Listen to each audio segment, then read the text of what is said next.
friends, welcome back to another video. I'm so excited to have you guys here today.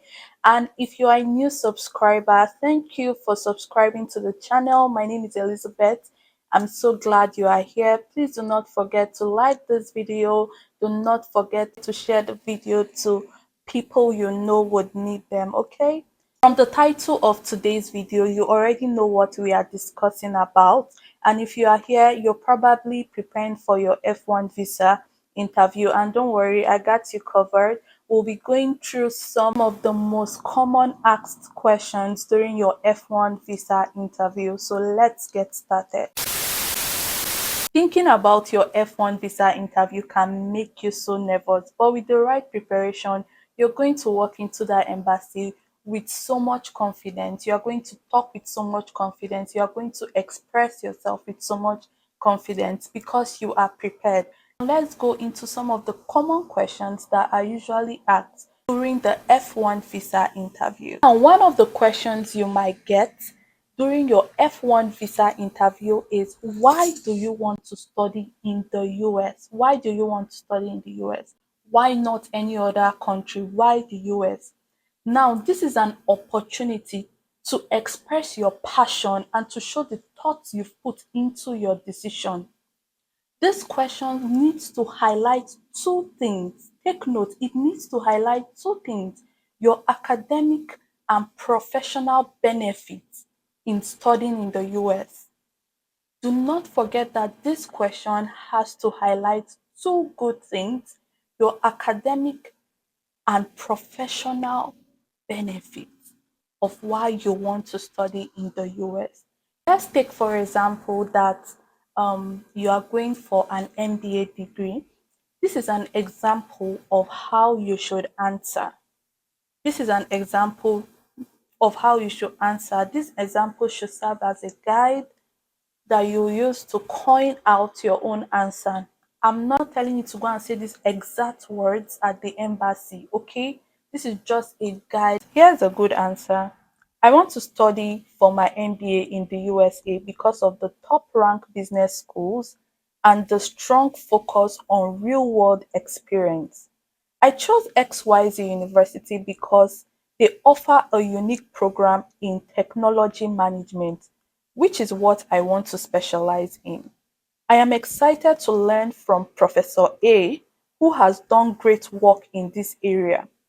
The university also have a close relationship with tech companies in Silicon Valley, which will help me gain practical experience and make important connections for my future career. So you see, that is a very good answer you can give. It shows that you know what you want. It shows that you thought a lot about your decision. You didn't just make a decision, but you know what you want. You know what you want to achieve from your education, and you know how it's going to impact your career. So it shows that this person has been able to research about the university and even gone ahead to research about their professors and the interests their professors have, and selected one professor that they have similar interests with and would like to work with that professor. When your visa interviewer hears such an answer, they know that this candidate has gone to do a proper research, and this candidate is very focused and very intentional about themselves. So they are not going to the US for another purpose.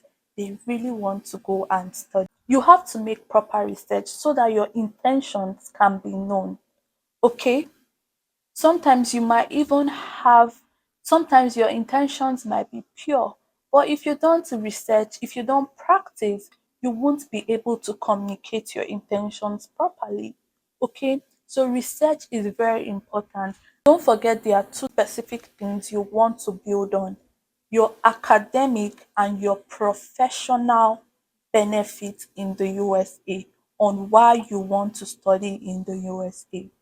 I hope that was clear enough. Another question can be, why did you choose this university? This question is a common question, and you have to prepare to answer this question. any answer you want to give on that day, you have to make sure that it shows that you have done a research on that university and you are genuinely interested in that university. It has to show that you are genuinely interested. Research is very important. You have to understand what the school is about. You have to understand what the school can offer you. Is it going to benefit you or not? You have to know the professors in your department. Is there one or two professors in that department that you would love to work with because their area of interest aligns with yours?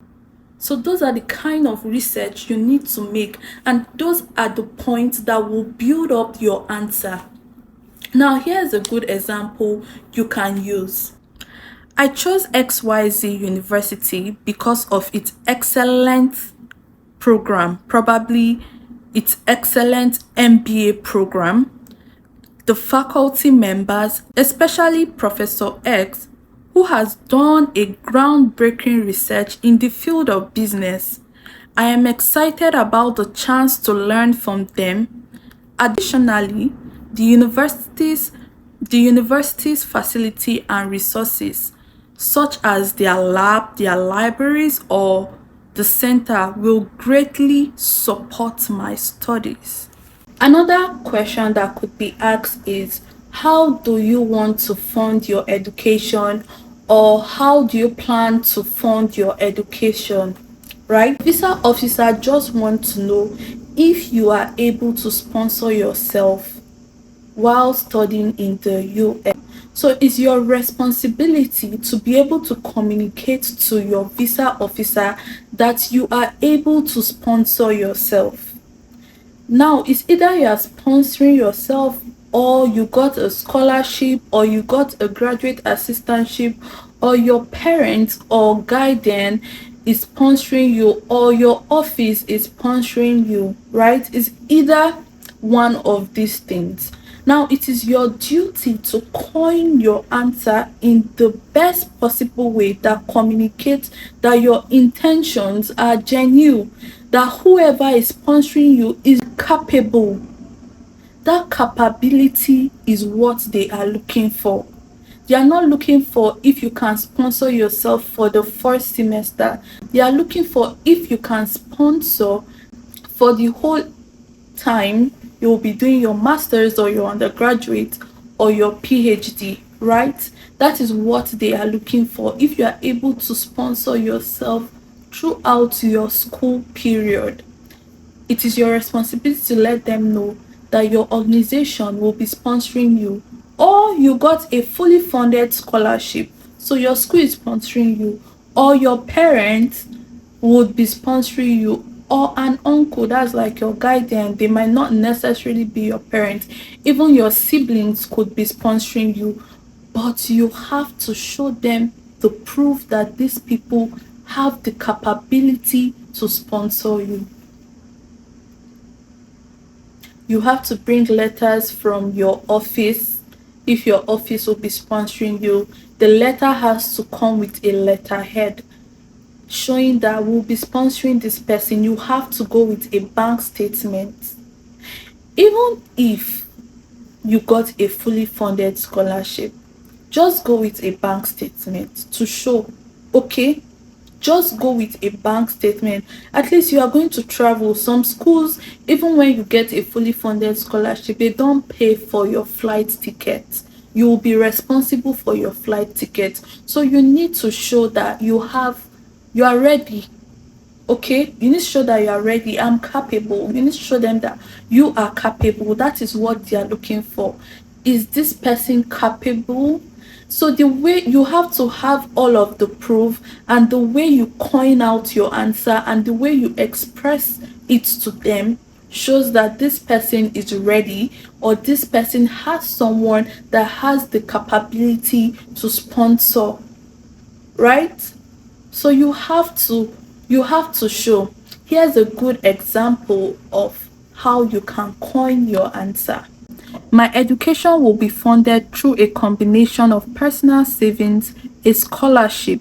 Make sure you name the scholarship, and support from my family. I have provided the necessary financial documents to demonstrate that I have sufficient funds to cover my tuition and my living expenses. Okay? Another question could be, what is your plan after graduation? See, this is a very crucial question. It is very important because they want to know your intention about you coming back to your home country. So you want to make sure you are ready to answer this question. It is very crucial. This is trying to see what home tie you have with your home country. If you haven't watched my last video, I discussed the various kind of home tie you can use to expand your answers. Some home tie that you were not even aware of. If you don't know how to answer this question, I would advise you to go back and watch the video before this one. I made an elaborate video discussing about how you can prove your home tie. You have to make sure that you tell them you are coming back. You don't just say, I am coming back to my home country. It's important you actually say those words, I'm coming back to my home country, but you have to support it. You have to tell them what you are coming back to do in your home country. You can't just say, I am coming back to my home country. What are you coming back to do in your home country? Are you coming back because of family? Are you coming back to start up a business? Are you coming back to continue to work for your organization? You have to state it. And not that you are not going to list it the way I am listing it. You have to elaborate. Okay? There are enormous reasons why you can come back to your home country. You just have to understand what connections you have with your home country and how you can communicate it that would be convincing to your visa officer. You can't joke with this question. It is very important. It is a very important question you do not want to miss. That is one of the major questions, so you don't even want to miss this question at all. You want to make sure you're answering this question correctly. I know I'm emphasizing because it is so important, and that has been one of the major reasons why people get denied, because they are not able to prove their home tie.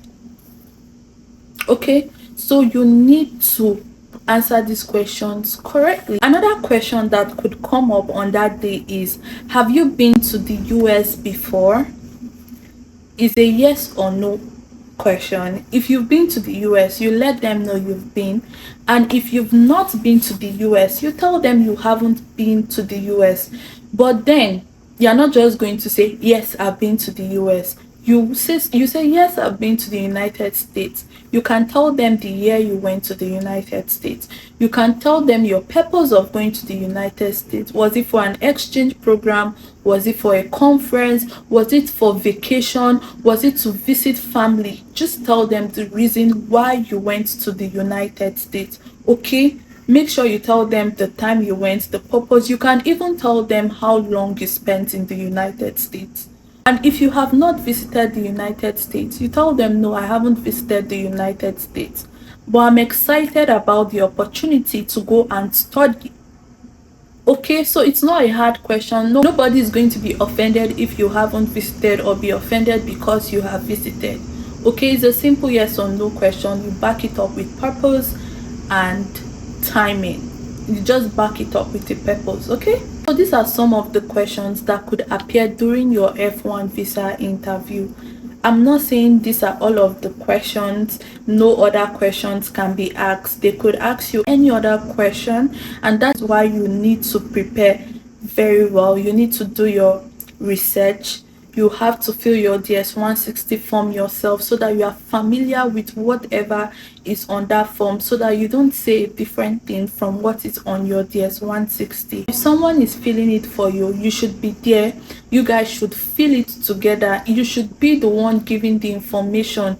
Go through it before your visa interview date. Make sure you are familiar with it. Even if you are the one that filled the form, make sure you go through it before your interview date again, just to be familiar with everything you have written. You don't want to be giving different answers. That's an automatic rejection. If you are giving different answers, that's a red flag. Okay, so make sure you are familiar with this thing. You research a lot, you practice a lot. You practice is just going to boost your confidence on that day. Before we wrap up today's video, I just want to give you some important tips I feel you will need before you go for your F1 visa interview. Be honest with your answers, okay? 2, make sure your answers are straight to the point. Just keep your answers straightforward, go straight to the point. Maintain a positive attitude and good body posture. Make sure your body posture is good, please. Don't be shaking, okay?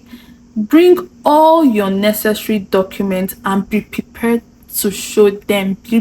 Be prepared to show them every document. Sometimes even when they don't ask for that document, tell them you can chip in, oh, I have my document here with me.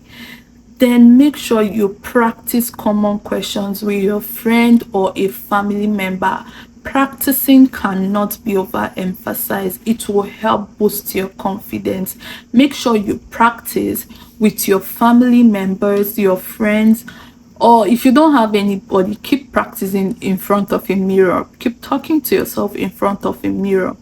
And make sure you understand that there's a difference between practicing to understand and practicing to cram your answers. If you cram your answers and you miss one word, you are going to be destabilized. You won't remember any other thing. But if you understand what you are saying, if these words are yours, you don't necessarily have to keep using the same word over and over. But if you understand how to answer your questions, you are not going to miss anything. Okay, make sure you practice in front of a mirror with your friend. I wish you success as you go for your F1 visa interview. Thank you for watching today's video. I hope you found the video helpful. If you have any question or contribution, please feel free to drop them in the comment section, okay? And don't forget to subscribe to this channel. Don't forget to like the video, and don't forget to share this video to people that will need them. You know they need them, so share the video to them, okay? See you guys in my next video. Bye.